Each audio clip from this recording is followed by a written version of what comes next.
ಅವರ ಪಕ್ಷದ ನಿಲುವಿನಲ್ಲಿ ಬಿಜೆಪಿ ನಿಲುವಿನಲ್ಲಿ ಅವರು ತೀರ್ಮಾನ ತಗೊಂಡು ಮಾಡ್ತಾ ಇದ್ದಾರೆ.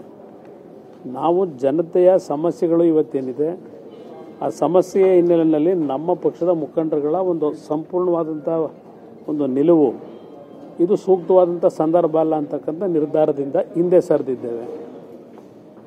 ಇವತ್ತು ಇನ್ನೂ ಹಲವಾರು ಸಮಸ್ಯೆಗಳನ್ನು ನಾಡಿನ ಜನತೆ ಎದುರಿಸ್ತಾ ಇದ್ದಾರೆ.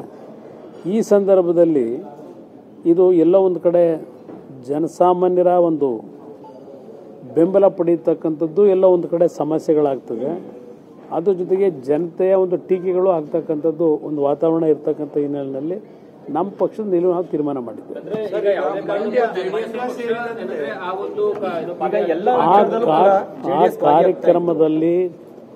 ಆ ಕಾರ್ಯಕ್ರಮದಲ್ಲಿ ಜನತೆಯ ಭಾವನೆಗಳು ಮುಖ್ಯ. ನನಗೆ ಆ ಭಾಗದ ಜನರ ಭಾವನೆ, ನಾಡಿನ ಜನತೆಯ ಸಮಸ್ಯೆಗಳು ಇದು ಮುಖ್ಯ ನನಗಿಲ್ಲಿ.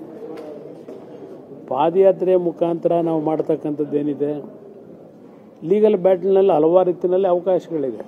ಪಾದಯಾತ್ರೆ ಹೋಗ್ತೀವಿ ಮೈಸೂರಿಗೆ, ಪಾದಯಾತ್ರೆ ಮುಗಿಸ್ತೀವಿ, ನಂತರ ಏನು ಇದೆಲ್ಲ ಇದೆ.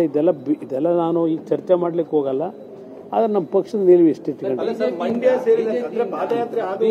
ಹೇಳಿಕೆ ಕೊಟ್ಟಿದ್ರು, ಮೈತ್ರಿ ಸರ್ಕಾರ ಮೈತ್ರಿಯಿಂದನೇ ನಾವು ಪಾದಯಾತ್ರೆ ಮಾಡ್ತೀವಿ ಅಂತ ಹೇಳಿ ಸಡನ್ ಆಗಿ ಈ ರೀತಿ ಹೇಳಿಕೆ ಕೊಡ್ತಾ ಇರ್ತಾರೆ. ನಮ್ಮ ಪಕ್ಷದ ನಿಲುವು ನಾನು ಹೇಳ್ತಾ ಇದ್ದೀನಿ. ಅಲ್ಲಿ ಏನು ಪ್ರಕೃತಿಯ ವಿಕೋಪದಲ್ಲಿ ಏನೇನು ಡ್ಯಾಮೇಜ್ ಆಗ್ತಿದೆ ನೋಡ್ತಾ ಇಲ್ವಾ? ಇಷ್ಟೆಲ್ಲ ಕಂಡು ನಾವು ಇಂಥ ಒಂದು ಸಂದರ್ಭದಲ್ಲಿ ಯಾವುದೋ ಒಂದು ಪ್ರಕರಣ ಇಟ್ಕೊಂಡು ನಾವು ಪಾದಯಾತ್ರೆ ಮಾಡ್ತಕ್ಕಂಥದ್ದು ಜನಸಾಮಾನ್ಯರ ಮನಸ್ಸಿನಲ್ಲಿ ಏನು ಆಗ್ಬೋದು ಅಂತಕ್ಕಂಥ ಹಿನ್ನೆಲೆಯಲ್ಲಿ ನಾವು ತೀರ್ಮಾನ ಮಾಡ್ಕೊಂಡಿದ್ದೇವೆ.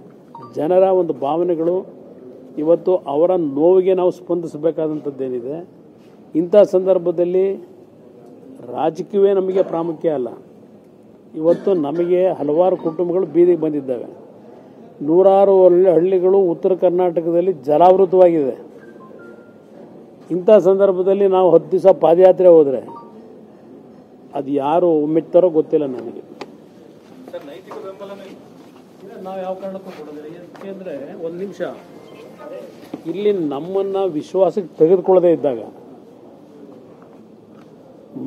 ಬೆಂಗಳೂರಿನಿಂದ ಮೈಸೂರಿನವರೆಗೆ ನಮ್ಮ ಶಕ್ತಿ ಇರ್ತಕ್ಕಂಥದ್ದು ಅಷ್ಟೆಲ್ಲ ಇದ್ದು ವಿಶ್ವಾಸಕ್ಕೆ ತೆಗೆದುಕೊಳ್ಳದೆ ಹೋದ ಮೇಲೆ ಸರಿಯಾದ ರೀತಿಯಲ್ಲಿ ನಾವ್ಯಾತಿಗೆ ಬೆಂಬಲ ಕೊಡಬೇಕು?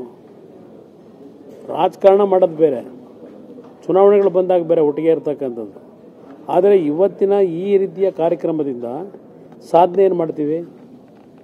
ಏನು ಸಾಧನೆ ಮಾಡಲಿಕ್ಕೆ ಸಾಧ್ಯ? ಇದು ನನ್ನ ಮನಸ್ಸಿಗೂ ನೋವಾಗಿದೆ.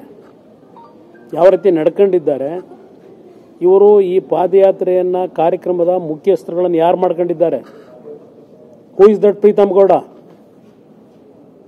ದೇವೇಗೌಡರ ಕುಟುಂಬವನ್ನು ಸರ್ವನಾಶ ಮಾಡ್ಲಿಕ್ಕೆ ಹೋದಂಥವನ್ನ ಸಭೆಗೆ ಕರೆದು ಕೂರಿಸ್ಕೋತಾರೆ, ನನ್ನ ಸಭೆಗೆ ಕರೀತಾರೆ. ನನಗೂ ಸಹಿಸ್ಕೊಳ್ಳಿಕ್ಕೆ ಒಂದು ಹಿತಿಮಿತಿ ಇದೆ. ಯಾರ ಕಾರಣ ಆ ಪೆನ್ ಡ್ರೈವ್ಗಳನ್ನ ಬೀದಿ ಹಂಚಲಿಕ್ಕೆ? ಇಂಥವ್ರನ್ನ ನನ್ನನ್ನು ಸಭೆ ಕರೀತಾರೆ, ಅವ್ನ ಪಕ್ಕದಲ್ಲಿ ಕೂರಿಸ್ಕೊಂಡು ಮೀಟಿಂಗ್ ಮಾಡ್ಲಿಕ್ಕೆ ಕರೀತಾರೆ ನನ್ನನ್ನು.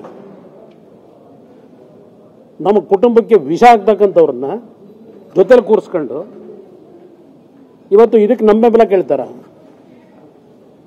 ಗೊತ್ತಿಲ್ಲ ಅವರಿಗೆ ಅಲ್ಲಿ ಏನೇ ಆಗಿದೆ ಅಂತ ಹಾಸನದಲ್ಲಿ. ಯಾರಿದಕ್ಕೆ ಕಾರಣ?